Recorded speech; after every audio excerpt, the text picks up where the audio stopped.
The winning blueprint presents the Redskins Report.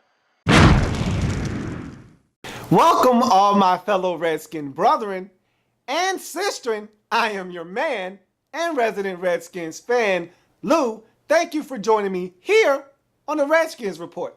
Now, first, let me apologize for my absence. I've been away for a while, and I've been working on some things, been very busy. And one of the things that I was working on in my absence was talking to Washington Redskins cornerback Richard Crawford. And if you don't know by now, he is going to miss the 2013 season with a torn LCL. I'll talk about that here in the Redskins Report a little bit later on. But I had the pleasure of talking to Richard Crawford just 48 hours after he tore his ACL. And if you want to see that exclusive one-on-one interview, check it out on my other show, one of my other shows, Pro Football Central Weekly. It is uploaded. It is on my page. So if you have not done so, check it out. It is a very good interview talking to Richard Crawford. And so it was a very good experience.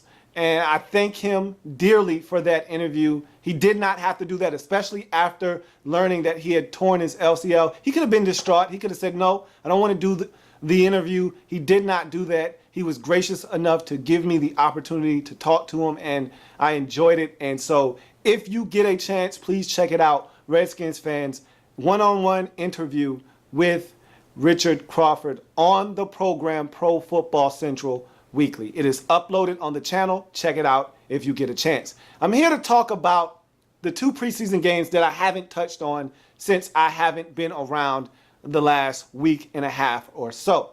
Talking about that Steelers tilt on Monday Night Football and, of course, that Buffalo Bills game on Saturday afternoon. Let's start with that Pittsburgh Steelers game that I was absent for.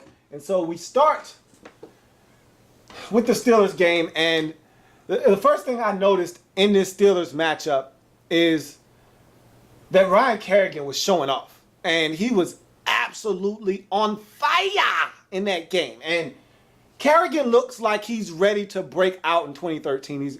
He looks like a guy that's ready to have 11 sacks, force 4 or 5 fumbles, maybe pick off a pass or two, and just be ultra disruptive on the defensive side of the football. He looks like a man that is ready to take that next step and potentially become a Pro Bowler and an All-Pro in this league. He looks ready, he looks ripe, and I think that Ryan Kerrigan could be on his way. If he continues to play like he did against the Steelers, Ryan Kerrigan is going to be among the best at his position in the National Football League. He was on a tear. And the thing I love about Ryan Kerrigan is the simple fact that he's a playmaker. Guys can get sacks. They can do things to disrupt the quarterback's timing.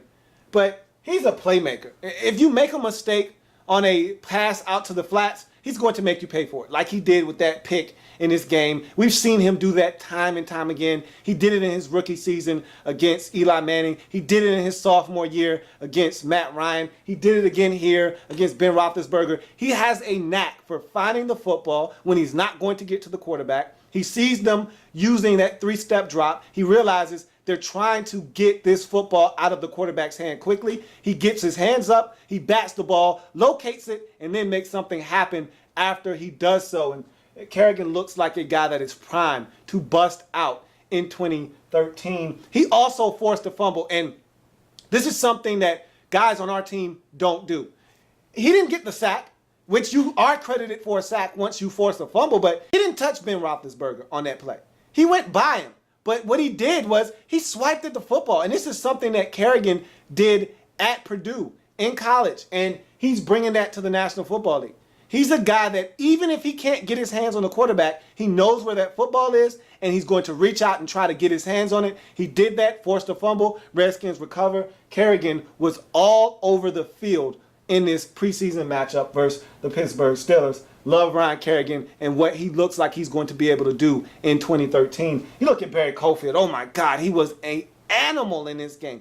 Absolute animal in this game. They couldn't block him. And it's not like he was going against some scrub or some second or third team clown. He was going up against Marquise Pouncey.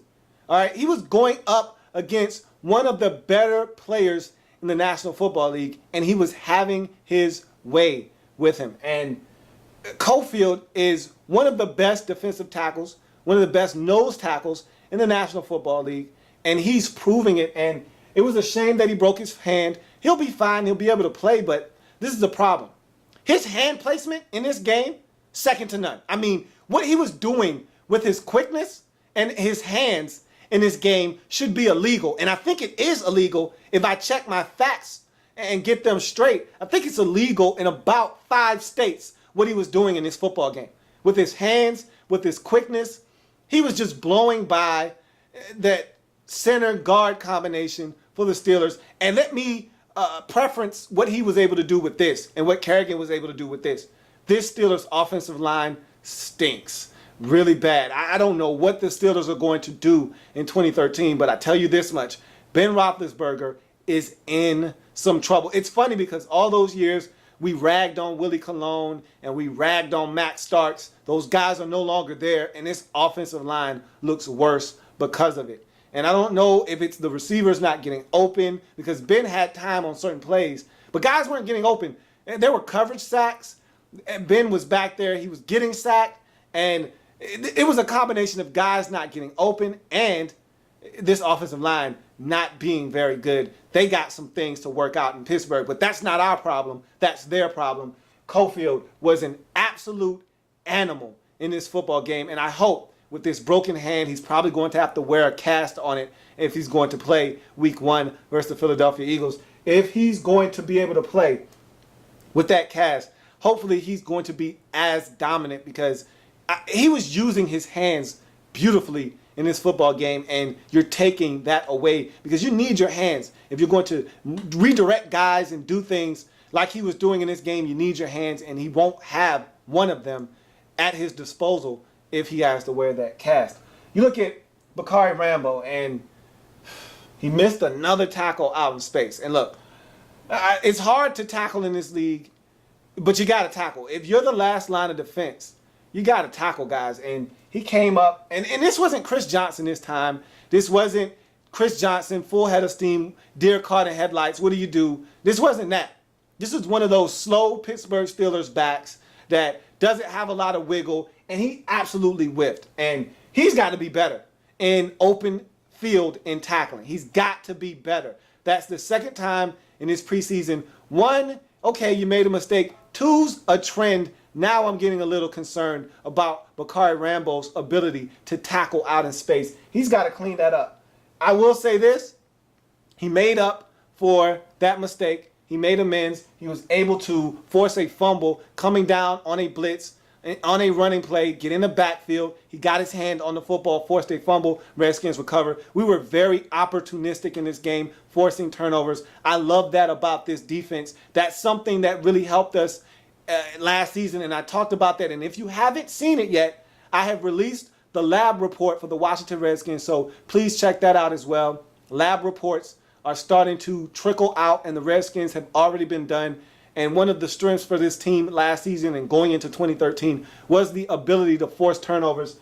And the Redskins need to continue to force turnovers. Last year, they were plus 17 in the turnover differential. Be nice if they could duplicate that again in 2013. And so Bacarri Rambo did force a fumble, but I'm more worried about the missed tackle out in space than I am excited about the forced fumble in the backfield. He needs to be better at tackling ball carriers out in space. He has to shore up his tackling if he's going to excel in the National Football League. You look at pass defense. I thought it was very impressive in this game.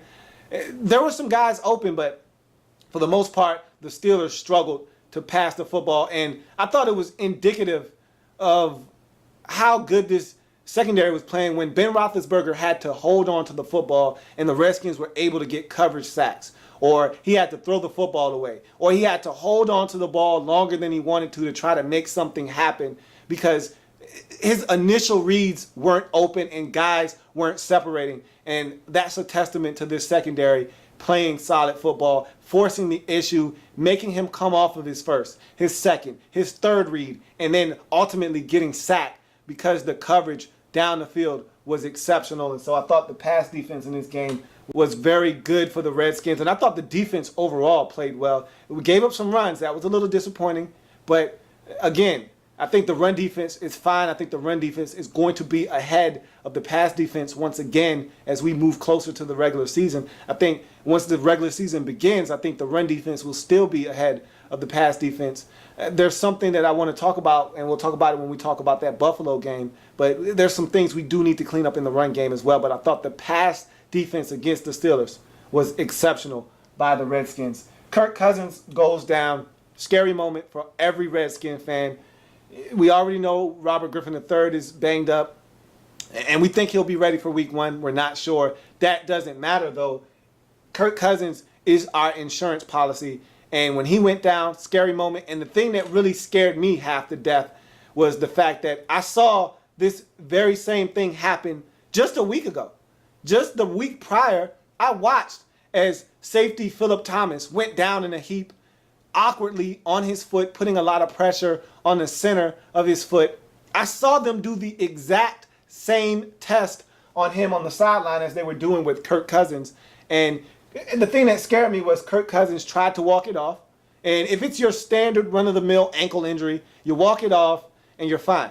He couldn't walk it off. He tried to, he got halfway to the huddle, and he had to sit down and have the training staff come out and help him off the field. And so that scared me. Then you couple that with the fact that I saw him doing the same exercises, the same stretches on the sideline that Phillip Thomas was asked to do after he suffered a Liz Frank injury, and I was worried. I thought it was a Liz Frank injury. I thought the worst.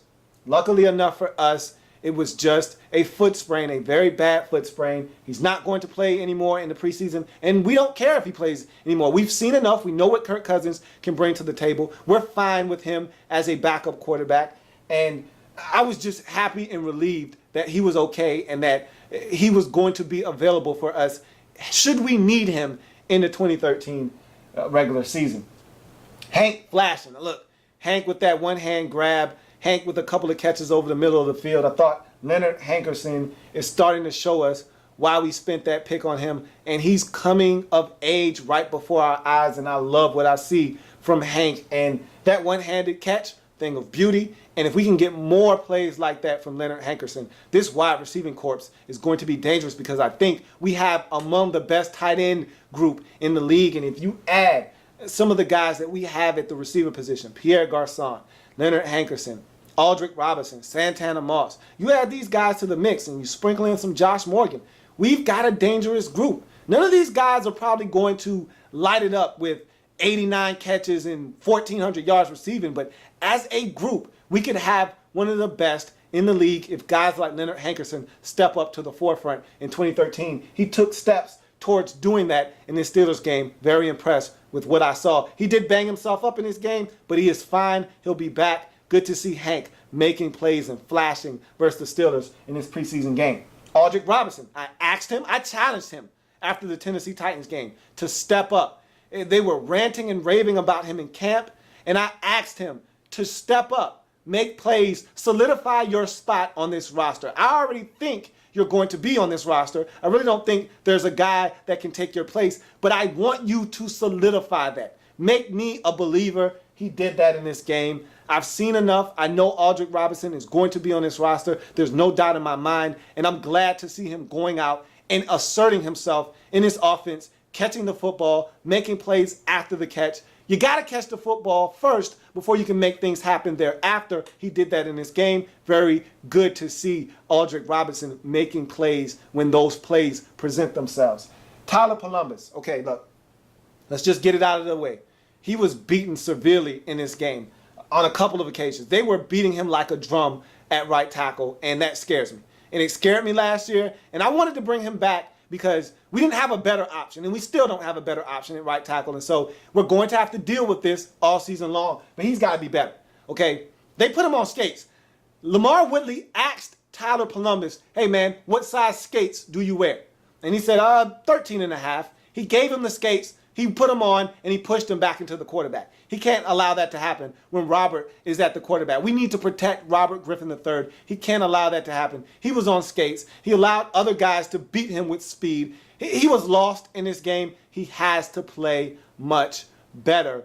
And I feel confident that Tyler Columbus will do just enough to get by. But next year, we're probably going to have to address the right tackle position because Tyler Columbus is not the guy you want manning up that position. And just when I started to feel comfortable, just when I started to relax with Tyler Columbus at right tackle, he has one of these games that reminds me, hey, you've got some really ordinary stuff over at right tackle. Don't you forget about that. Thank you for reminding me, Tyler. I won't forget ever again. So that's the Pittsburgh Steelers game in a nutshell. Thought some guys flashed. Thought some guys played really well. Thought we played really well as a football team, as a collective group. I thought Rex Grossman came in and played really well in some spot duty. We asked him to come in a lot earlier than he anticipated, and I thought he stepped up to the challenge in the first half and played really well. And so pleased with what I saw from the Redskins in this Steelers game. Let's move on to the Buffalo Bills matchup on Saturday afternoon, and I'll just simply turn the other way. And voila, we're looking at the Bills. And so Brandon Jenkins gets a sack. Great hustle. This man was on the ground, and I saw Kevin Kolb running away, and I said he's going to run into this sack. Brandon got up on his knees and was able to shoestring him down, and I love the hustle. Brandon Jenkins is a guy that I definitely like, and they're going to find ways to get him on the field, and I like that. He's got a couple of sacks in his preseason, and he's showing that he can get to the quarterback. Love the hustle, love the motor. I love Brandon Jenkins. I think he's going to be a great asset to this defense at the linebacker position.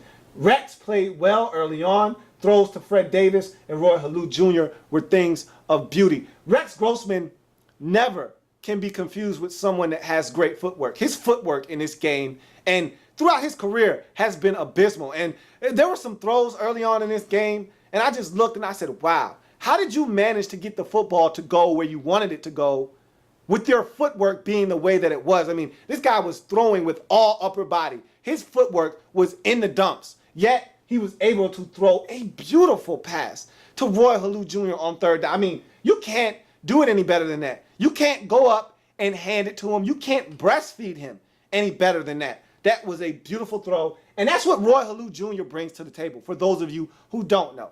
He brings an element of receiving ability and speed out of the backfield that we lacked a season ago. And it's good to see Roy Halou Jr.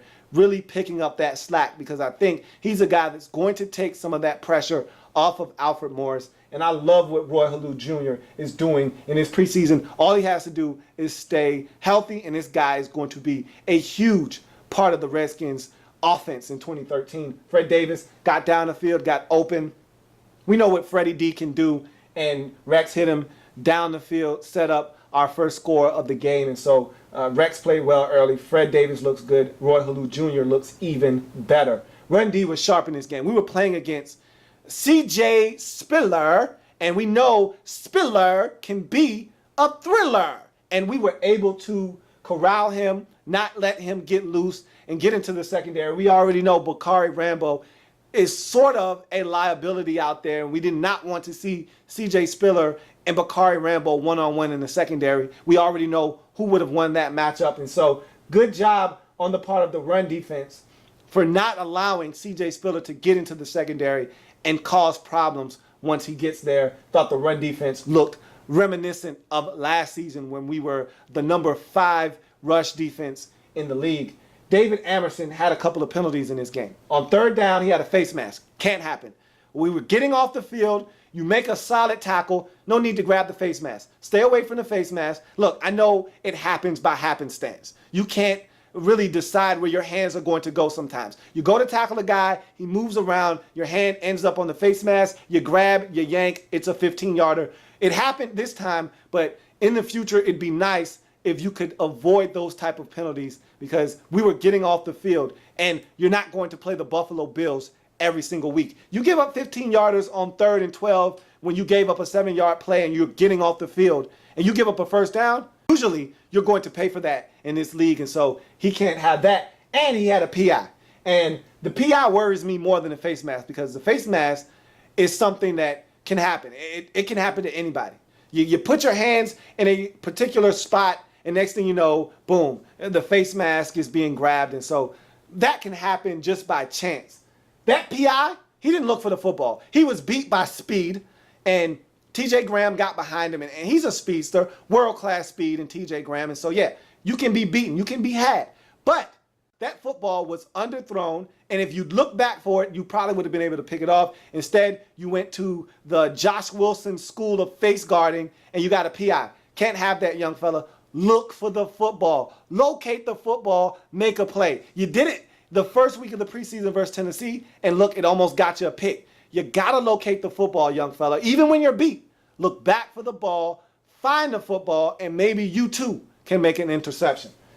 You look at Kevin Kolb on a bootleg, and it was a very insignificant play in the grand scheme of the game. You probably don't even remember this play.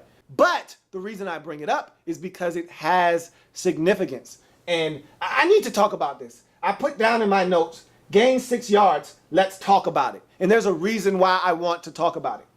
Look, we know what happened on the Chris Johnson run on the first preseason game versus the Tennessee Titans. We know what happened. Brian Orakpo came too far up the field, left a gaping hole for a cutback, and the rest is history.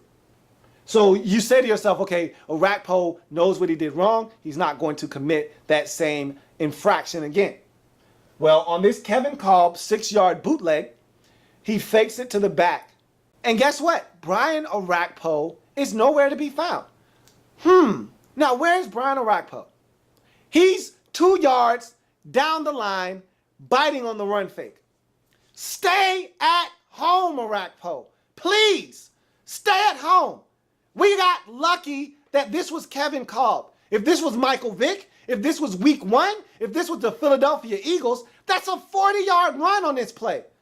Stay at home, Orakpo. Please. We had the number 5 rush defense for a reason last year because guys played gap-responsible football. Guys were disciplined, they stayed at home, and they were where they were supposed to be when they were supposed to be there, and we played good team defense. Stop trying to play hero ball and stay at home. You have outside contain. Stay outside. We got 6 yards on this play given up, but if it was Michael Vick, if it was Colin Kaepernick, and these are 2 quarterbacks that we do have to play this season, if it was either one of these guys, 45-yard gain on this play because there was nobody outside. And you got lucky that it was a slow-footed Kevin Kolb running that football, or we would have been in trouble. Orakpo, stay at home. Let's look at these rookies. Chris Thompson, Jordan Reed, both performed well in this game. Very impressed, especially with Chris Thompson. After the injury to Richard Crawford, he stepped in and assumed the role of punt returner. He looks like he's going to do just fine there. Had a nice big return in this game. He looked good on kickoff returns. And remember, I told you 2 weeks ago that I no longer wanted to see Niles Paul on kickoffs. And guess who I said I wanted to see? You guessed it, Chris Thompson. And who was back there against the Buffalo Bills? You guessed it, Chris Thompson. So I got what I wanted. I got my wish. I saw what I wanted, and I like what I saw. And so I was very impressed with Chris Thompson. I also was impressed with him out of the backfield as well. He's going to help us in 2013 in a multitude of ways is Chris Thompson. You look at Jordan Reed. He's just going to help bolster this tight end position. I love the lumberjack. I love Freddie D. Niles Paul is a guy that can get you if you're not paying attention. You add Jordan Reed. You add young Jay Reed to the mix. Oh, my stars. Teams are going to have a problem stopping our tight ends in 2013. Let's talk about Richard Crawford. And I told you already, had that one-on-one interview with him, kind of shed some light on a few things. And I actually chose to not focus in on the injury so much during the interview, and I chose the route of just finding out who Richard Crawford is and really introducing him to fans who don't know him and telling a little bit about his story and talking about Richard Crawford and how he got to the point where he was before the injury. And so I feel bad for him. Here's a guy that I felt like was going to do big things in the punt return game for us. Also, I thought that this guy was playing really well at cornerback too, and he makes plays on the football. We know that. Had a pick last year, picked off a couple of passes in the preseason, and so he has a knack for getting his hands on the football. And so He's going to be missed on this roster, and I wish him a speedy recovery. And I think that Richard Crawford is going to come back better than ever. When you hear the interview, you're going to feel the same way as well. And so that's what I took from the Buffalo game. And essentially, that's it. That's how I feel about those two preseason games. We have one game left. I'll be back prior to that game. Most likely it's Thursday when that game will take place. Not a lot is going to happen in that game, but I do want to talk about roster moves and who I think will and won't make this roster. And so I'll be back to address the 53-man roster before, let's call it Saturday. Let's talk about these roster moves before Saturday. So I don't know if I'll be back or not before Thursday's game. I may not. But I'll definitely be back before Saturday to break down what I think the Redskins are going to do with their 53-man roster. And so, as you all know, I am a Redskins fan, etched in burgundy and gold. My Redskin spirit will never die. My Redskin spirit will never fold. Until we meet again, hail to the Washington Redskins. I will see you next time here on the Redskins Report. The Redskins Report.